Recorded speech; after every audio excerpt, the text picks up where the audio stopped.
السلام علیکم ورحمۃ اللہ وبرکاتہ۔ بسم اللہ الرحمن الرحیم۔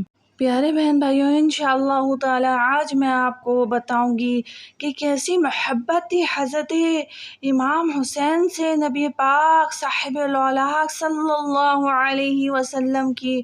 تو ویڈیو کو اسکپ کرے بغیر آخر تک دیکھیے گا۔ اگر چینل کو سبسکرائب نہیں کیا سبسکرائب کر دیں، ویڈیو کو لائک اور شیئر۔ ایک مرتبہ نبی کریم صلی اللہ علیہ وسلم حضرت امام حسین رضی اللہ تعالی عنہ کو بائیں بازو پر اپنے بیٹے حضرت ابراہیم کو دائیں بازو پر بٹھائے ہوئے تھے۔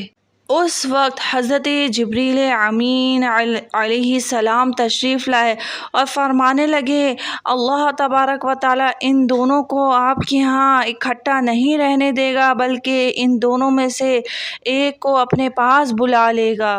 نبی کریم صلی اللہ علیہ وسلم نے سوچا کہ اگر امام حسین رضی اللہ تعالی عنہ وفات پا گئے تو فاطمہ اور علی کو بہت زیادہ تکلیف ہوگی اور مجھے بھی، اور اگر ابراہیم وفات پا جائے تو مجھے ہی اور میری جان کو ہی زیادہ تکلیف ہوگی۔ اس واقعے کے 3 دن بعد حضرت ابراہیم رضی اللہ تعالی عنہ کا وصال ہو گیا۔ آپ صلی اللہ علیہ وسلم کے پاس جب حضرت امام حسین رضی اللہ تعالی عنہ تشریف لاتے تو آپ رضی اللہ تعالی عنہ کو نبی پاک علیہ الصلوۃ والسلام پیشانی پر بوسہ فرماتے اور کہتے، مرحبا مرحبا امام حسین رضی اللہ تعالی عنہ، میں نے تم پر اپنے بیٹے کو قربان کر دیا۔ ایک مرتبہ ایک صحابی رسول اللہ صلی اللہ علیہ وسلم نے آپ صلی اللہ علیہ وسلم کی دعوت فرمائی تو آپ صحابہ سمیت ان کے گھر تشریف لے گئے تو راستے میں امام علی مقام بچوں سے کھیل رہے تھے۔ بچپنا تو پھر بچپنا ہوتا ہے، ظاہر سی بات ہے، بچوں کو بچہ کیوں کہا جاتا ہے۔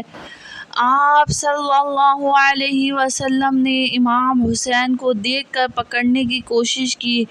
آپ رضی اللہ تعالی عنہ نے دوڑ لگا دی۔ سرکار دو عالم صلی اللہ علیہ وسلم بھی آپ رضی اللہ تعالی عنہ کے پیچھے دوڑے اور آپ کو پکڑ لیا۔ صحابہ کرام بتاتے ہیں کہ ہم دیکھ رہے تھے کہ نبی پاک صلی اللہ علیہ وسلم نے ایک ہاتھ امام حسین رضی اللہ تعالی عنہ کے سر کے نیچے رکھا اور دوسرے ہاتھ سے آپ رضی اللہ تعالی عنہ کی تھوڑی پکڑ کر اپنے منہ سے ان کے منہ کا بوسہ لیا۔